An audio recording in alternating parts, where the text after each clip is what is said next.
See, HUDCO is a 46-year-old company. It's a mini Ratna company, and this is first to be listed in FY18.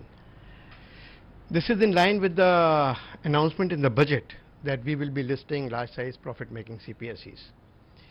The response had been phenomenal, probably first time in the history of CPSE IPOs. The retail portion has been oversubscribed 152% on last day. Keeping that in mind, the issue is open till 11th. I am sure that more and more investors will take advantage of it, and whatever is the scheme of allotment, some benefit will flow to most of them. You know, before we really started this conversation, you were explaining to us that going forward from here, HUDCO will be able to raise capital from the markets once they, hit the Lal Street. How will things really pan out for HUDCO in terms of their capital raising abilities? See, listing is basically the very method by which you unlock the real value of the company. HUDCO is a well-performing company.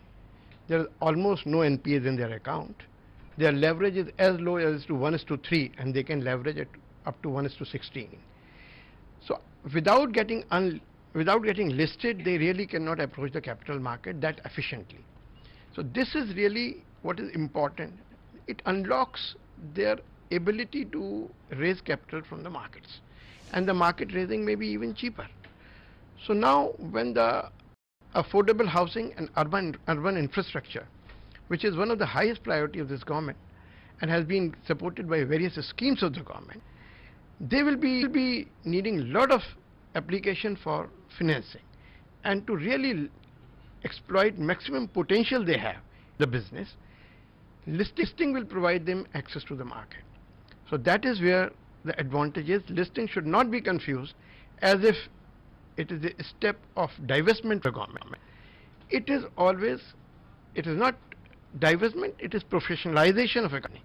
Absolutely, very rightly pointed out, and that's exactly what DIPAM has been focusing on ever since the new mandate has been given to them. But help us understand the fact that at this point of time we are seeing a 10% stake sale in HUDCO. Going forward in future, will we see HUDCO aligning itself with the minimum public shareholding norms of SEBI? Definitely, the listing norms are applicable on all the companies.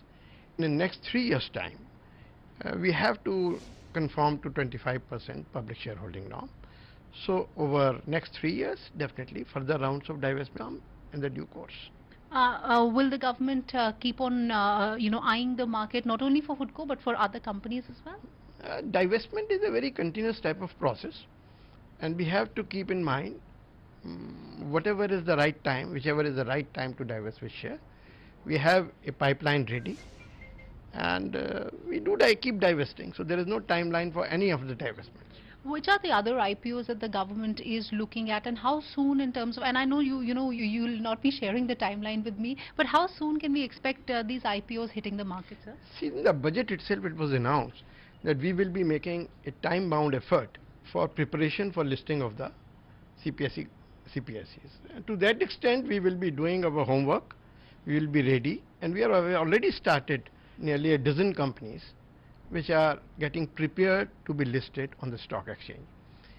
But they will hit the market at the right point of time, depending upon the preparedness and other legal formalities and regulations which they have to comply before listing. The fact that there are some railway companies, HAL is likely to be listed, Cochin Shipyard is likely to be listed. Given the fact that in terms of IPOs also the government has a lot on the table, do you fear that somewhere down the line this may suck out liquidity from the market? Because the way we are looking at the global situation, if the US Federal Reserve goes ahead, hikes rates, then it would mean that a lot of this money would flow out of India. Does that concern you? Let me say very clearly, wherever there had been global issues, whether it was GFC or it was Fed rate hike, or it was even at the time of demonetization, there were a lot of doubts were raised whether Indian capital market will be short of investments. And on the contrary, things have been very different. We have been receiving record investments. DII and FII have been behaving more in a contrarian manner. Whenever FII were withdrawing money, DIIs were putting a lot of money. So as far as Indian market is concerned, it is one of the most favorite destinations for FII, FPIs and even DIIs. To that extent, the +% in last 2 decades, 20 years, and now even higher investments are visible in FY17, yes, over 16%. This is a market where investment will continue to flow in, and we are very hopeful. Domestic investors and FIIs both are very upbeat about investing in market. There is no shortage of liquidity. I'm sure this is coming from the fact that you recently concluded a lot of roadshows, but help us understand the fact that we saw a lot of buybacks last year. Will we see the same pace of buybacks continue in this fiscal as well? See, buyback is a very professional approach of management of a capital, management of capital by CPSEs. We have very structured, comprehensive guidelines. All the CPSEs are required to follow those guidelines, and in that very process, whosoever is as per the guidelines required to go for the buyback, they automatically go for the buyback. Government will take a view to participate in those buyback based on pure professional and economic sense. And I'm sure there are companies which are sitting over ideal cash, and if they look for the buyback, they will.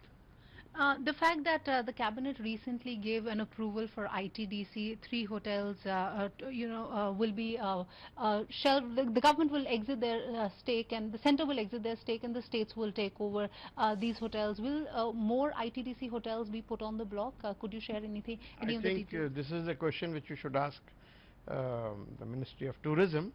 But these divestments are to really further expand their activities, further bring new capital, new management, and expand these hotels rather than working in a very suboptimal manner. And my last question before I let you go, that's on the CPSE ETF. The last one got a phenomenal response. How soon can we expect the new CPSE ETF? The new CPSE ETF has been announced in the budget, and we are bound by the budget announcement. We are working on them. Can we see it by next quarter?